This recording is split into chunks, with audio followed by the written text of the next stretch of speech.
People think we are so advanced and progressive today. I mean, we have cars and smartphones, science and AI, and we're living at the peak of culture and civilization, right? I'm not so sure. It really comes down to how you measure progress. Yeah, we've had unprecedented economic and technological growth, but at the same time, great moral and spiritual decay. Mental illness is skyrocketing, friendship rates are plummeting, and most people take drugs just to get through the day. I know we all feel it, the sickness of modernity. It's as if something vital has been lost.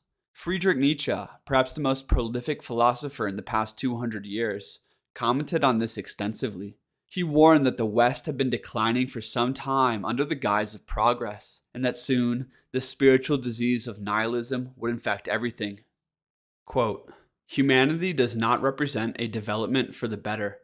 Progress is just a modern idea, which is to say, a false idea. Today's European is still worth considerably less than a Renaissance European. Onward development is not by any means, by any necessity, the same thing as elevation, advance, and strengthening." Nietzsche. Today, we have horizontal spread of culture, or imitation, but nothing vertical, nothing truly original. In fact, what the fuck is Western culture? It seems like we're living amongst the ruins of our forefathers in a degenerating swamp of people disconnected from their roots. For instance, modern art has become a cesspool where anything goes. Universities are full of pretentious pricks that care more about virtue signaling than true higher education. We have shopping malls in Sweetgreen, corporate offices and highways, all built for efficiency. But does any of it really inspire you? Do you feel any sense of cohesion or concentration? Probably not. It is obvious to any keen eye that our culture is not progressing. It is dying. I'd argue the West doesn't even have a culture anymore. There are only echoes of a more glorious past, dissolving in the atmosphere of consumerism, postmodernism, and decadence. There are no ethnic and religious ties, no shared feeling and purpose, barely any traditions. There are more pride flags than American ones, and people care more about sports teams than their neighbors. There is no aim, no great vision. We could build and produce the mightiest works and most flourishing communities ever, but our leaders stay safe and argue over unimportant details. Our people work in middle management, writing bullshit emails no one reads. Our best minds are occupied building interest on money and devising ever more ingenious ways to make it. Let's just build another Chick-fil-A and high-rise office building over there, eh? When the Renaissance was started by the Medici family in Florence for about the same amount of money. How can we have such massive opportunity and resource, but so little harness? How can we live in such prosperity, but have such terrible mental health and well-being? Our society is sick, it is self-destructing, and most of us are welcoming the flames. In this video, I want to talk about Nietzsche's perspective on nihilism and the decadence that marks the end of empires. Quote, "What I relate is the history of the next 2 centuries. I describe what is coming, what can no longer come differently, the advent of nihilism." Nietzsche, The Will to Power. Nihilism is the conviction that life is meaningless, that there is no God, no higher purpose or destiny that can justify the suffering of life. To the nihilist, happiness is fleeting, nature is broken, and life is pointless. Nihilism often comes when traditional values, beliefs, and structures lose their significance, leaving people adrift in a meaninglessness existence. On the one hand, this abandonment of dogma can liberate higher types to think and live more clearly, but most don't take this path. As Nietzsche predicted, most of society has fallen into passive nihilism and an apathetic worldview. Today, most people lack all relationship to God, to beauty, to meaning, and to community, and few aim to really create it. People live without conviction and purpose altogether, and this lack of meaning infects every other aspect of their lives and society. The majority work jobs they hate, concern themselves with petty drama, and seek pleasure, and this is a tragic state of affairs. This widespread nihilism creates a culture of hedonism and division. When there's no point and no goal, anything goes and camaraderie dies. As Viktor Frankl once said, when a person can't find a deep sense of meaning, they distract themselves with pleasure. Part 3. The Will to Power. To understand nihilism from Nietzsche's perspective, we must understand the will to power, which my previous video covered. Essentially, the will to power is Nietzsche's first principle from which all moral systems and outlooks are based upon. The will to power is the fundamental drive of human life. It seeks increase in the exertion of one's capabilities. Quote, I consider life itself instinct for growth, for continuance, for accumulation of forces, for power. Where the will to power is lacking, there is decline.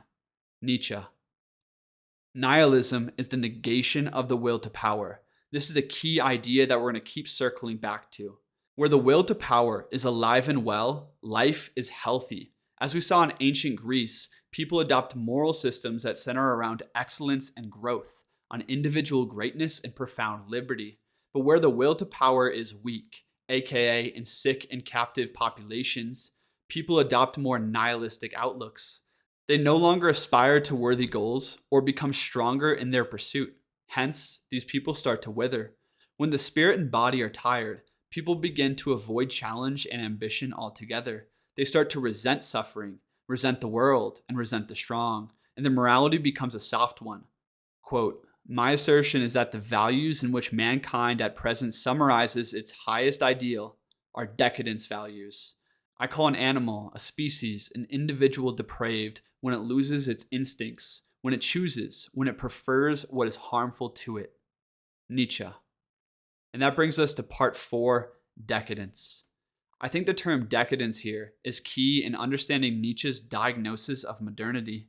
Decadence to Nietzsche is when people or a species learns to seek out what harms it, when what is collectively thought to be good is actually a great impediment. For instance, we seek out comfort as a good thing. We make safety and security and equality high priorities in the West, when in fact all these things make us weak. They make us soft and dampen the feelings of life.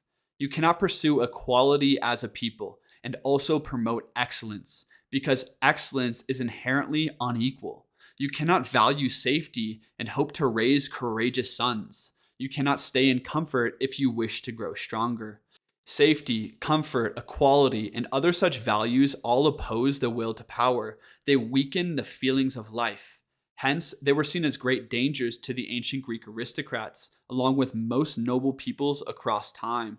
All mighty cultures of the past would have valued excellence over equality and danger over safety any day. How the Spartans sent their boys into the wild to either die or become masters of nature. They sought out fear and hardship and even war as positive things that created healthy life. This mindset repulses many today, but you have to understand, healthy life comes from a healthy will to power, and that is full spectrum. It requires a will to grow and master new spaces and oneself, even if it is dangerous. Without aspiration and the overcoming of conflict, there is only decay, there is weakness, and in weakness, there is nihilism. Hey team, I just want to add here that war has taken on a very different color since the time of the Greeks and become a force of pure devastation with our technology. But the will to power is not so much about waging external war. It's about setting a deeply meaningful goal and waging the internal war of self-overcoming. And I have a whole book here about that process, but also if you want to talk to me one-on-one, there's a link in the description below to schedule a call.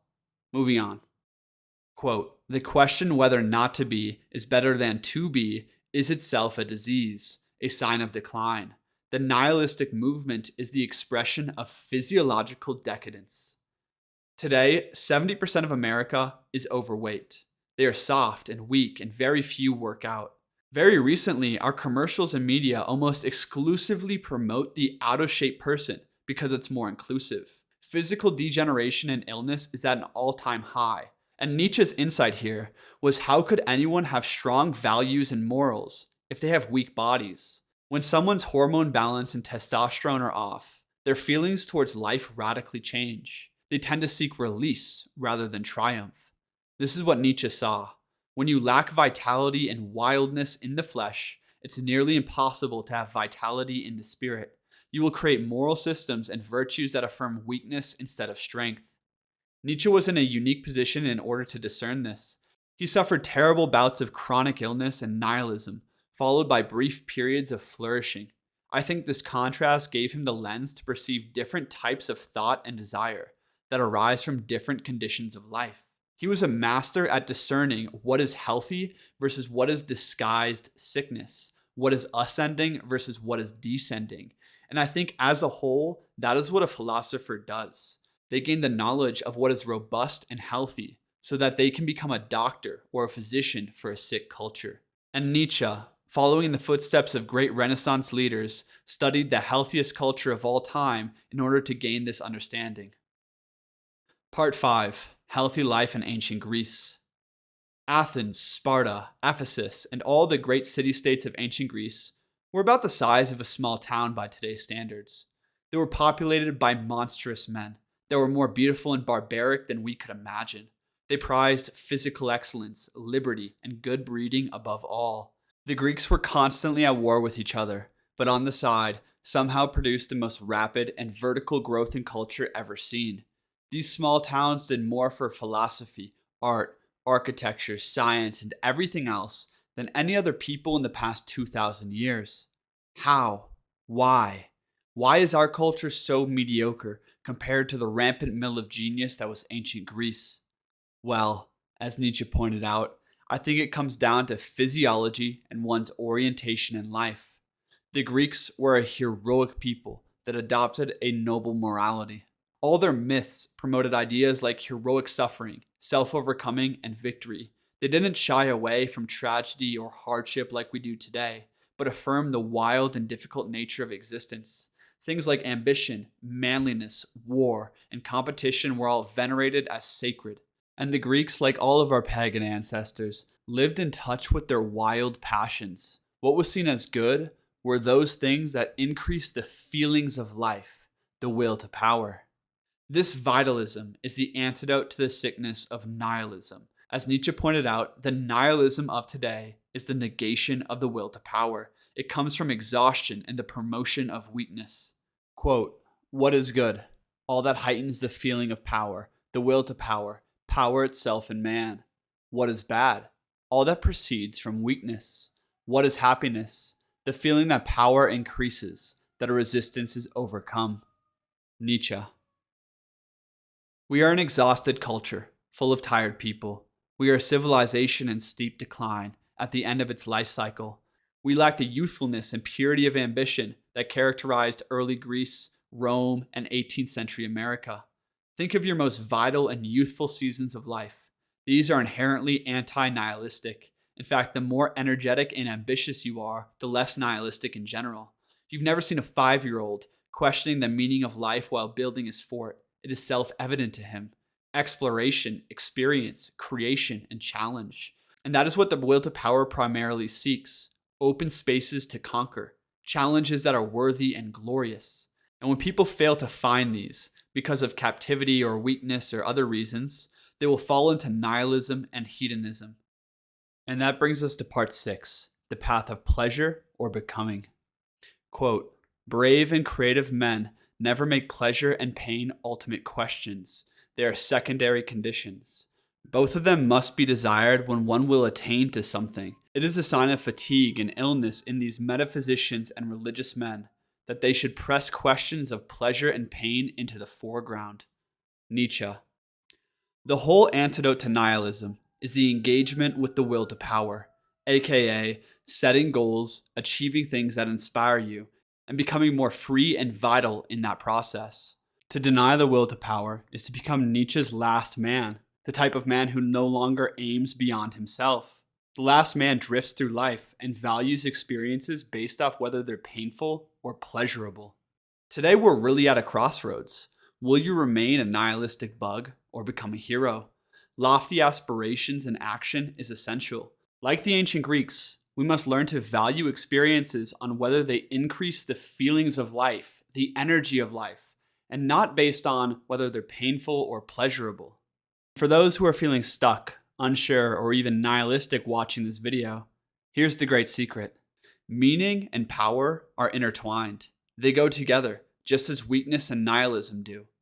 Power helps you behold greater meaning, and meaning fortifies your strength in times of trouble. As we see in the old myths and tales, the rapture of divinity is only revealed to heroes. So stop thinking and philosophizing from a place of weakness. The underworld is full of illusions, but after becoming more powerful and vital, everything becomes more clear. As Nietzsche proclaimed, it is time for man to fix his sights on the goal, to aim the arrow of his highest hope.